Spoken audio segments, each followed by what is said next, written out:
Hi, my name's Dr. Esther Cole. I'm the founder and director of a multi-award-winning international team, Lifespan Psychology, the Diverse Practice. I'm a consultant clinical psychologist, life coach and therapy business coach, and the first Black clinical psychologist to receive the BPS Early Career Award. I run individual and group coaching sessions for therapy bosses aspiring to build their team. BOSS stands for Business Owner Support Squad. Welcome to the Breaking Through Therapy podcast. This is the only podcast that supports you to come on the show with your therapist at least 1 year later to talk about the breakthroughs that you've made along your journey and its impact on your life ever since. So this is the Mental Wellness Podcast for people interested in having talking therapy, professionals who deliver talking therapy, and everyone in between.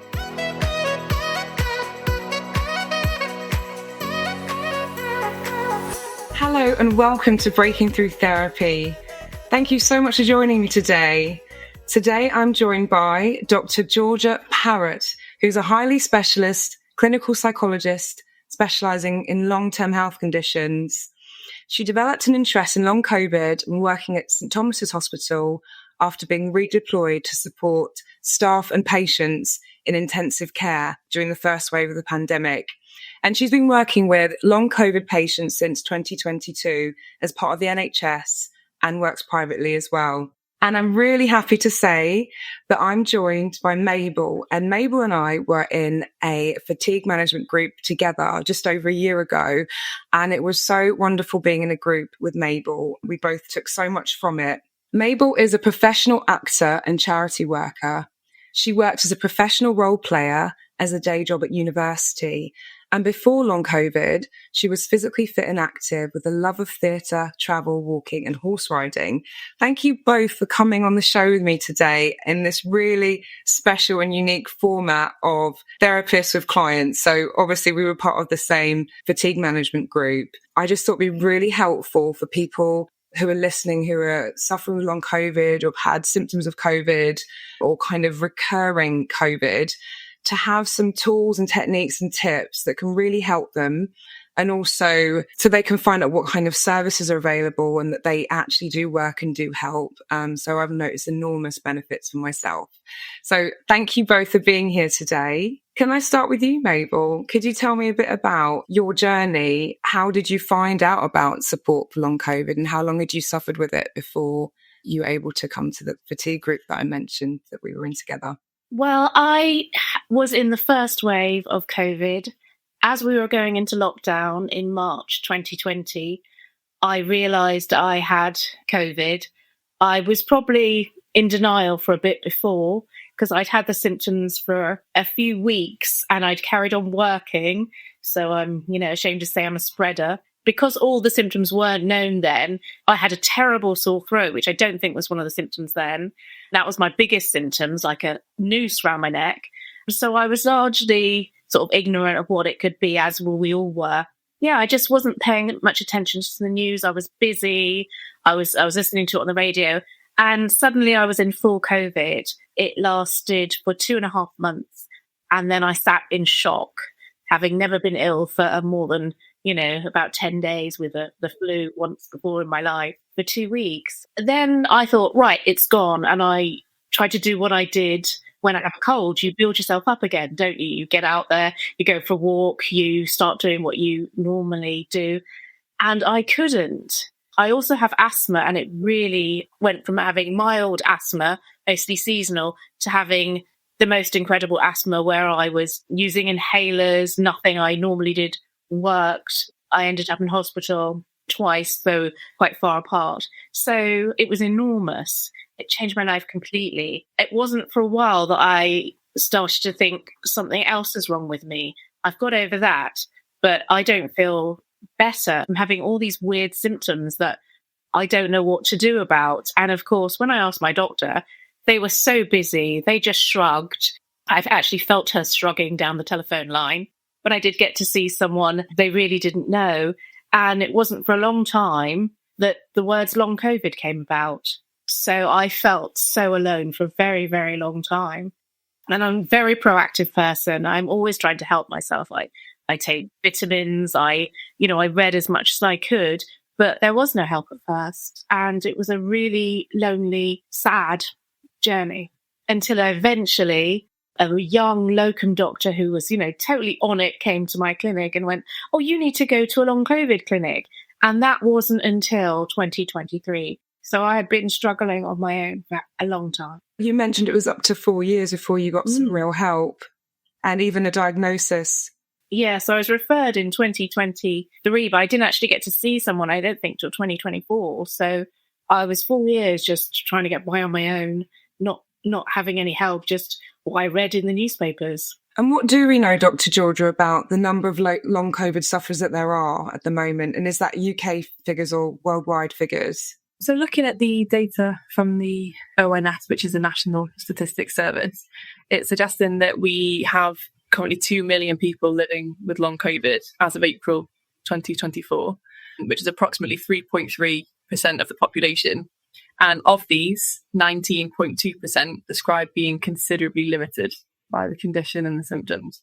So it's still very much prevalent and it's still very much part of our society. But I think as things have changed, as restrictions have eased and lifted, I think whilst it's still very much at the forefront of an awful lot of people's minds, I think it's very easy to feel lost as things have moved forward. Yeah, and actually 3 in 100 is way more than I thought. That's quite a large number of people. And without making a full recovery, about 19% are not making a full recovery from what you're saying.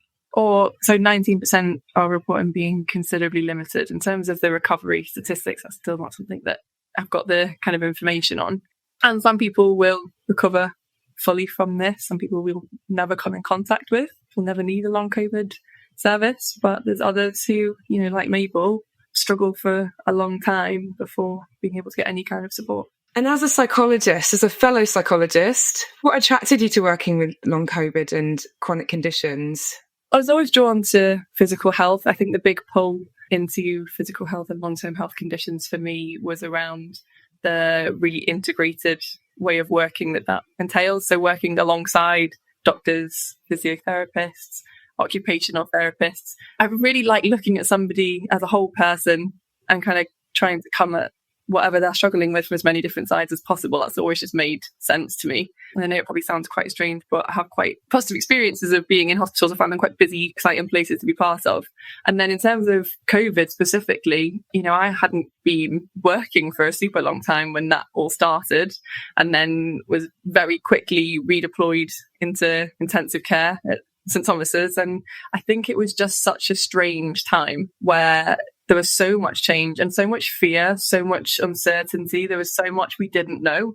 And being part of the NHS at that time, seeing how things mobilised, seeing how hard people worked. And, I'm not trying to say that the NHS was perfect for the whole of the COVID experience or that it's necessarily something that, couldn't have been improved. But, being part of that at the time and seeing how everyone just rallied and, facing what was such a new, scary thing. And then for that to be my experience of COVID initially, and then all of the stuff with long COVID started to come out. And then it was something that I seemed to have information on. I had transferable skills then suddenly from working with other long-term health conditions that seemed to make sense with long COVID. And it felt like a really natural progression for me in terms of my kind of career professionally. But at the same time, having been there from the beginning, it felt like a really nice journey to sort of come back to COVID and see what support I could offer for the people struggling with it long term. You were an incredible support to both of us, and it makes so much sense that you were there just as, the global pandemic was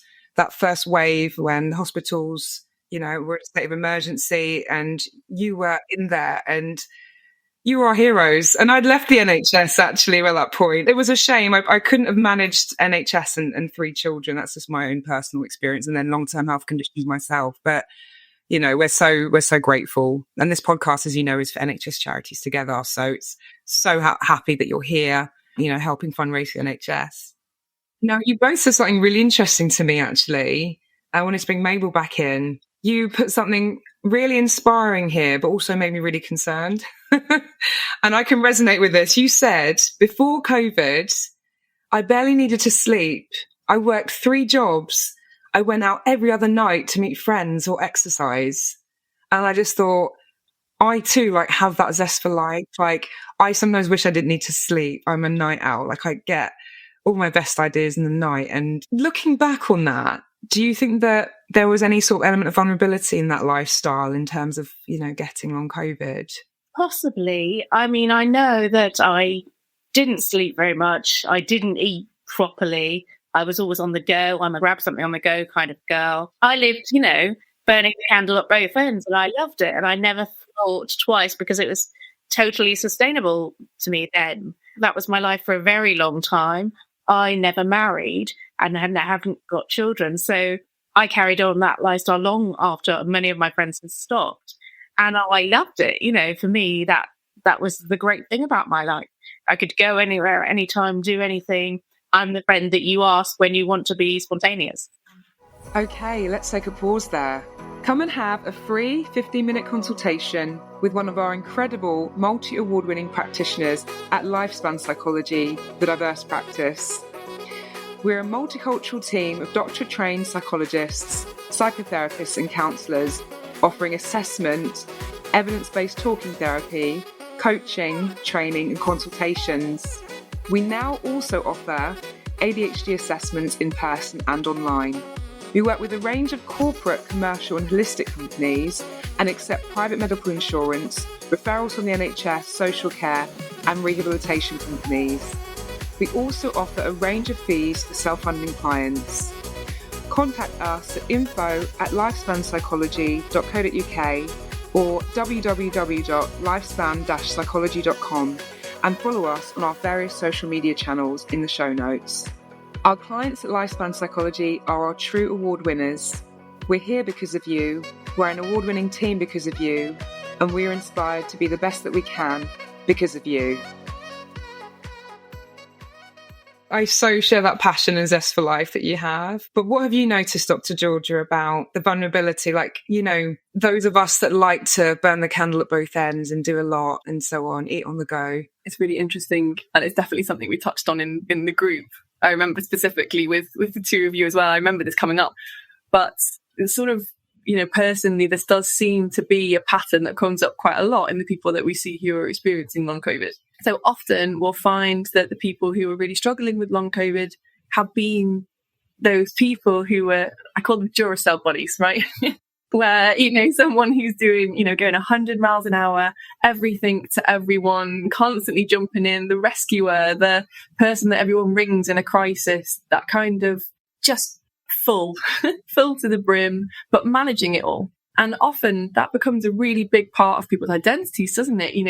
Everyone knows you as the person who jumps in, swoops in, fixes things, or is the person you ring for a spontaneous fun time. Or there's something about that seems to, I'm not saying it's necessarily that those people are more likely to get long COVID, but there's something about people with that kind of personality type tend to struggle a lot more with what long COVID does, where suddenly you're finding that you've gone from, 100 to 0 sometimes. Maybe you were someone who was so busy, but you're no longer able to do all of the things that you used to enjoy, that used to bring you purpose, meaning, that sense of identity.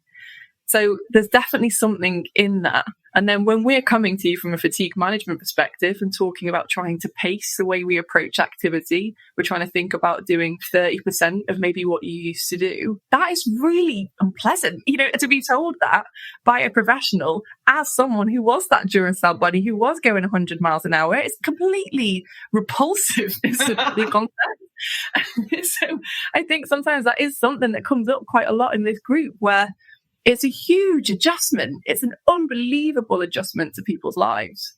And I think that's often, it's not really understood very much, is it? Yeah, I experience an existential crisis about that, that I must do 30%. My experience in the group, one of the early ones, was I had 2 teeth out, if you remember. And I left a day to recover, and I thought that was enough. I thought I was back to work. It was the Wednesday. I took the Thursday off. I was back to work on the Friday. And I needed a week. There was no way I was going to give myself a week, even when I knew. But I'm a lot better now, definitely. And actually, I think the counterintuitive thing about making enough time for our bodies to heal is that I have more energy in the long term. So I would be that person to give myself that week off now, and I would be more productive in the time that I'm working. So I definitely learned so much. It's so interesting though, isn't it? And I definitely remember that example. And it's sometimes it's someone saying to you, would you think one day was enough for you to cover? And it's sort of like, what? I hadn't even thought of that. I hadn't even considered it. But then sometimes thinking about it from that perspective, you start to notice that perhaps that wasn't necessarily the most thoughtful decision you could make for your health. But often you'll find that people put themselves at the bottom of the barrel in terms of priority. They're prioritising everybody else. Yeah. And Mabel, I'm so sorry to hear you've had COVID 6 times now. I've had COVID 3 times, and one of them was long COVID for 9 months. But 6 times. What breakthroughs do you feel you've made from the fatigue management group that we went to last year? Do you think things have helped? Yes, definitely. I know now, as we've just been saying, to give myself time. I knew as soon as I was positive that some things might go again, because as soon as I get it again, the fatigue is long lasting. My brain fog is incredible. I'm really confused for about 3 weeks after it's finished. But because I've had it so much, I know that it will pass. And I just have to let myself get over it, which is something that, as you said with the tooth thing, you just don't do. You just think, oh, I'll be fine. I'll take some paracetamol and, it'll be fine. And of course, now I know that those things don't happen. It's the opposite of a cold. You can't push through it. You've got to go, okay, when am I going to rest? When am I going to sit down? When am I going to have those moments in my working life where I can take a moment? I've learned to be very firm about I'm going on a break now and having those breaks, whereas before I just worked through, and carefully planning when I'm going to rest. It's hard, but saying to my friends, oh, I'm not coming. Those are things I learned in the group reluctantly, because I want to be the person I was before. And, it is, as Georgia says, it's horrible to not be that person anymore. I miss her terribly, but I've got to do this. Otherwise, I just collapse. And I can hear you're feeling tearful. And I only met you last year. And I think what was really great about being in a group, there were so many positive things we could share about each other. Like, even though we met online, even though it was a virtual group, and I hadn't met you before COVID, but there was so much, even just not having met you in real life, that we got from being in a group together, and so much you're still able to give. And I think it's really difficult, isn't it? Sometimes these negative core beliefs set in, don't they? Maybe beliefs that get triggered when we feel vulnerable, when we feel ill, when we feel unable to do things. But it doesn't mean that we're less than who we used to be. I think our identities can take a really huge hit, but it doesn't mean people will love us less. Well, maybe it does sometimes. But, at the core of it, those people probably weren't the best people anyway, if they're going to be the people who are going to say, oh, well, you can't come out. Well, we won't be inviting you out anymore. People who aren't understanding, maybe we kind of culled a few friends or people that weren't necessarily good for us, who were expecting too much of us. I personally found it really helpful when, I think it was at the beginning of the group, people had said that they didn't feel believed they had long COVID. Now, that was the most liberating moment for me, because I was unable to attend a really important birthday party. And that was a birthday party of somebody who I'd go to every year. And that person didn't believe me that I was suffering from long COVID. I was on antibiotics the second time within a few weeks. The first course hadn't worked. And it's really difficult because I tend to look quite well. I'm sure you do too.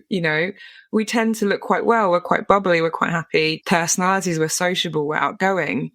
And we don't always feel believed. But I think that was a really nice moment. I don't know about you, if you felt that the shared experience within the group was really helpful. That was the biggest thing about starting these courses. I felt so alone, so unbelieved by not everyone, but a few people, which I find incredible, considering I was so bursting with energy before. Why would you think I want to be someone different to that? Why would you think I would give in to doing nothing and I would enjoy staying at home resting when I could be out? I'm still bursting to do all that stuff. So yeah, that was the hardest thing, the feeling alone. And the group was just wonderful, because I suddenly met a whole load of people who had a shared experience. And I'd never met that many people before. I'd met one person who I knew that had long COVID, and she wasn't a close friend. She was a work colleague. I actually wanted to go up and hug her because I was so grateful to know someone else who was going through the same thing, because it was so rare then. Now I meet more and more and hear more and more. But that was a revelation and something I'm so grateful for. It put me at ease so much to know that there were other people out there. And I heard worse stories than my own. And I know that sounds terrible, that it was a relief, but it's like, my God, it could have been a lot worse. Yeah, definitely is. And so you've mentioned some really helpful techniques that you picked up about rest, taking breaks, prioritizing, listening to your body, saying no, all these boundaries. I remember those weeks. They were super helpful. Dr. Georgia, can you tell me a bit about the approach that you use? Like, what is the group based on? What theoretical model? Yeah, so the group is using the fatigue management strategies that are recommended by the NICE guidance, but at the same time, therapeutically, we use an approach called ACT, or acceptance and commitment therapy. And acceptance and commitment therapy is really focusing on trying to help people recognize and come to terms with the position that they're in, the way that their health is at the moment. But largely, it's about trying to help improve people's quality of life in those circumstances. So it's saying, okay, this has happened. It's unpleasant. We wish it hadn't, of course, and we wish it could go away.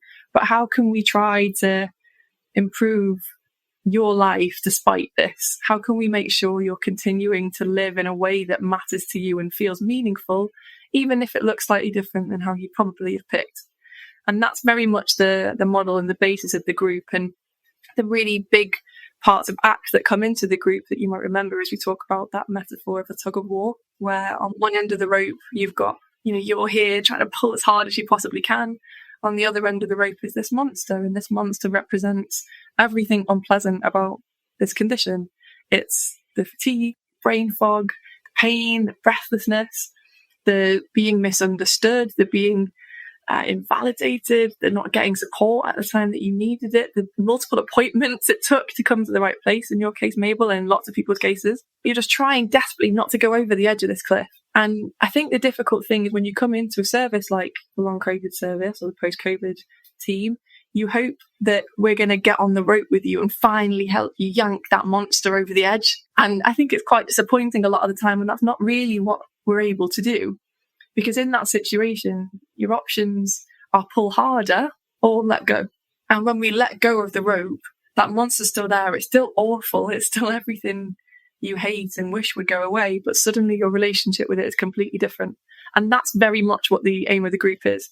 It's about recognizing it's there. We wish it wasn't. But how can we try and drop that struggle and see if we, rather than fighting against our symptoms, we can start to work alongside them. And that's the thing with fatigue, isn't it? We spend so much time pushing through, trying to crack on, pretend it's not happening, to, if I just do it really quickly, maybe I won't pay for it later, or maybe it'll be different this time. All those conversations we have with ourselves about fatigue and, realistically pushing through is rewarded by everyone else, isn't it? But sometimes it's about instead trying to approach it, often radically differently. That was really powerful, the tug of war. How did you find that metaphor, Mabel? Do you remember that one? Yes, I do. That's exactly it. Because you do fight for a long time because you just want to be your own self. And sometimes I do let go and it's really good. But then the instinct in me to start fighting again. And, as you said, we are those kind of people that did spend our whole life fighting, pushing for more. I'm an assertive person. I'm very proactive. So that is my nature, is to, if someone wants a tug of war, well, I'll give you a tug of war. But of course, now I don't have that energy anymore and those means. So I have to learn to deal with things in a different way. And it's been a huge struggle that I'm still having, and a journey that I'm still on. And so this boom and bust cycle was one of the techniques you also said that you liked. How do we carve out an identity for ourselves? As the listeners know, I'm a stage 3 kidney patient as well. So how do we maintain our identities and live alongside this monster and, manage this boom and bust cycle so we still feel like ourselves? One of the biggest things I took away from the fatigue group was planning, and not just planning a little bit, writing a list, really detailing my day. So everything's in there, the resting, the travel, the maybe I need to rest after traveling, even if it's just I go somewhere and sit down for 5 minutes. When I'm going to eat, which is something I never put in my days. That's just something you grab on the way. But now I just have to think, I do need to do those things. And I need to plan shopping for the week so I don't run out of everything and skip a meal and do all those things I used to do as an on-the-go person. And it's weird. These are things probably other people have been doing their whole lives and a part of their lives. For me, it's totally foreign, totally alien to do this. I have notepads and sticky notes everywhere. And of course, I need the sticky notes for my brain fog because I don't remember ordinary things anymore. I actually gaslight myself by walking into a room and finding sandwiches half made that I don't remember starting to make or remember what distracted me from continuing making them. It's crazy. That's been a totally new experience that hasn't gone away. Yeah, it's very different. But the planning, the pacing, the prioritizing has really, really structured my life in a way that is so much better for me. Every time I drop it and let it go, I really feel it. Okay, that's food for thought. Let's take a break here. I personally believe that health is the most important form of wealth, and it should be free at the point of need for everyone on the planet. We're therefore fundraising for NHS Charities Together and hoping to raise £10,000 per year through this podcast. NHS Charities Together currently fund over 4,000 projects to support staff and patients to build a brighter future for the NHS. Find out more from our fundraising page in the show notes. This podcast is free to listen to, but we recommend a one-off donation of the cost of your therapy session or anything you can afford so we can reach our £10,000 target every year to support the NHS. I've donated the price of my therapy session, and my company will continue to sponsor this podcast and fundraise for the NHS as long as we're able to. Please rate, like, share and subscribe to this podcast to spread the word. If you would like to sponsor us or feature on the show, please email info@breakingthroughtherapy.com.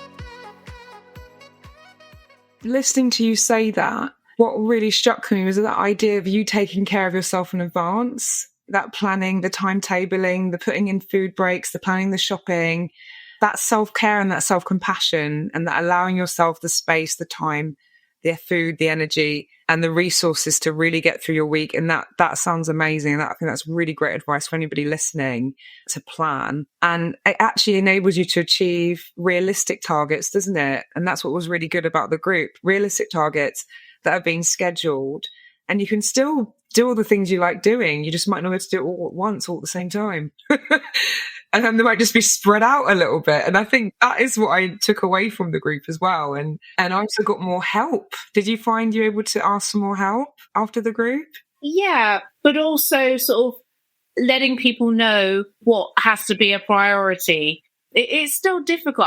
That's probably still the thing I struggle the most with, because I'm still part of a group that are massively energetic and I don't have the same energy as them anymore. So that, I think, is one of the things I still struggle with, saying no and people going, what? You're not doing it? You're not coming? And that's still really, really difficult. But yeah, I mean, the group has really changed my life, and it's made me think about myself in a way that I never needed to and never bothered with before. And it is hard, but at least that infrastructure of how to take care of myself is there. That's really helpful. And Dr. Georgia, did you have anything you wanted to add about the different techniques that maybe help with those sort of cognitive issues that Mabel mentioned? Because those are really tricky in terms of identity. If you're someone who's been really on the ball and then you're experiencing brain fog, not only is it quite scary, but you feel like you're losing a part of yourself, don't you?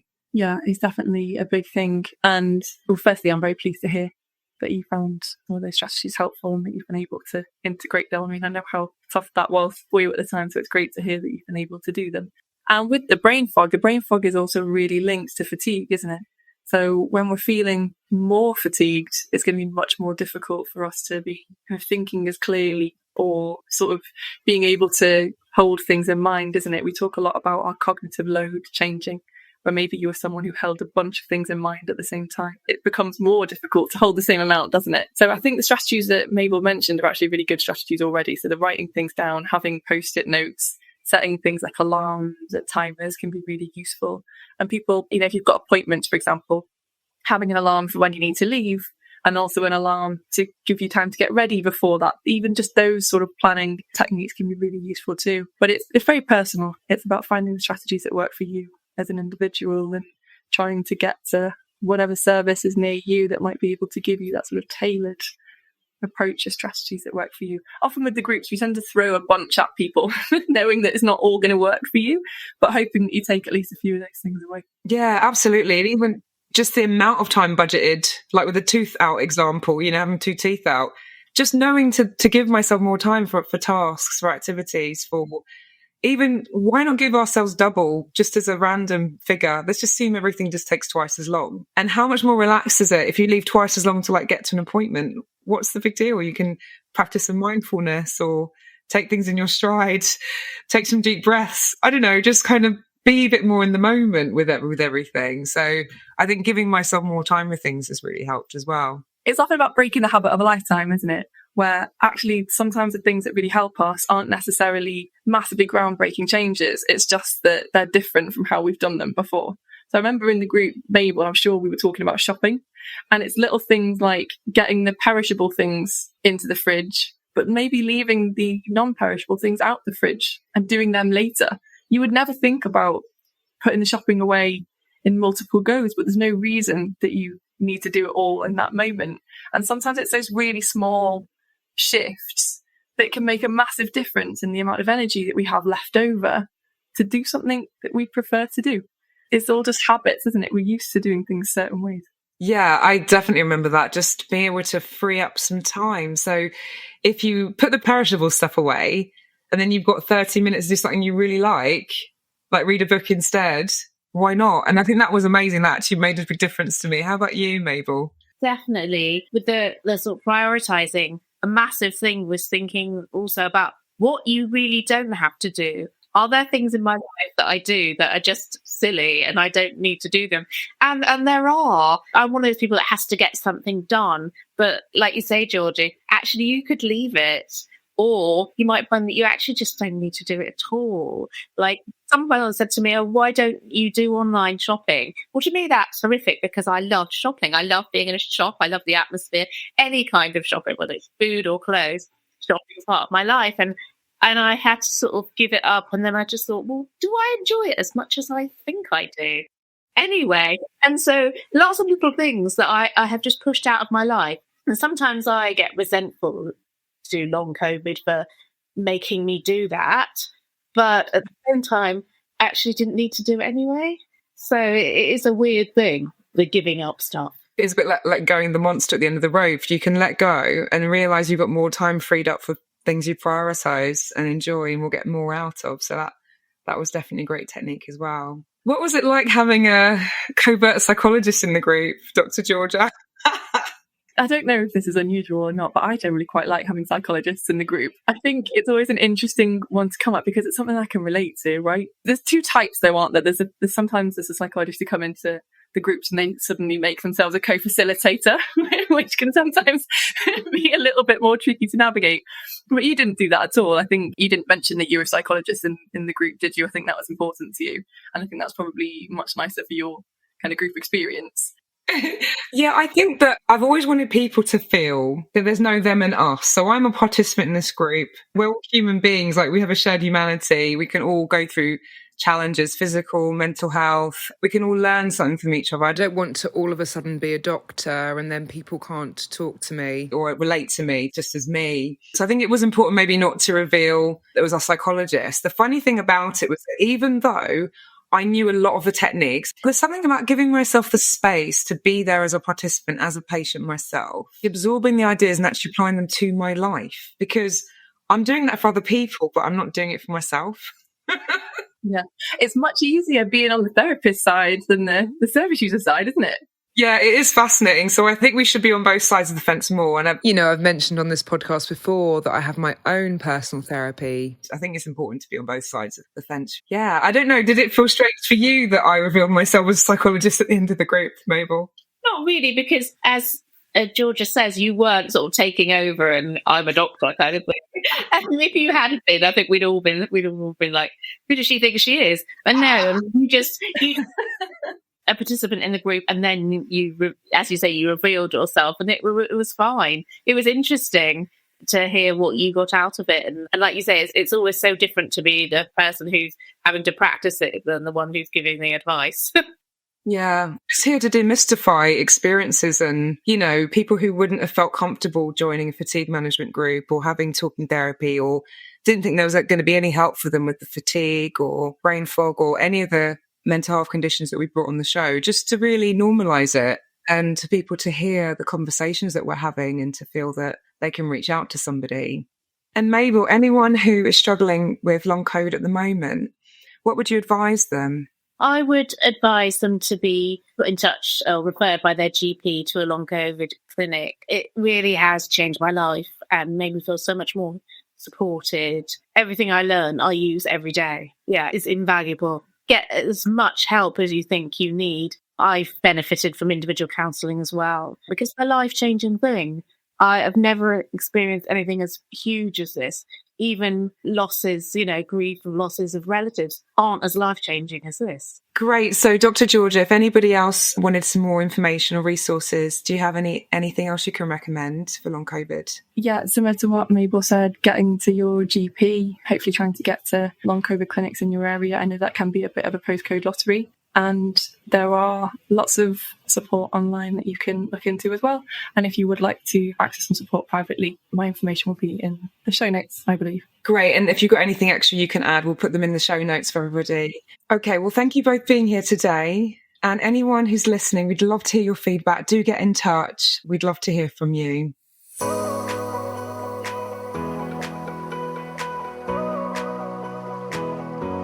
This podcast is not a replacement for professional, psychological or psychiatric help. You can book an appointment with our team on info@lifespanpsychology.co.uk, but we do not provide a crisis service. If you've been affected by any of the content and need to speak to somebody urgently, please contact your GP to make a referral for talking therapies. You can contact NHS 111 out of hours or the Samaritans on 116 123. Childline also offer a free confidential helpline for children and young people in distress and offer support from counsellors online. Call 0800 1111 or go to www.childline.org.uk. If you're worried about someone's safety, please call 999 and bring them to the Accident and Emergency Service. You can contact the charity CALM, Campaign Against Living Miserably, or NSPCC for Children. These resources are in the show notes. Thank you for being part of the Breaking Through Therapy community. I would also like to thank the composer of this theme tune. It's called Bliss by Luke Bergs. Let's dive into more conversations that change the courses of people's lives in upcoming episodes.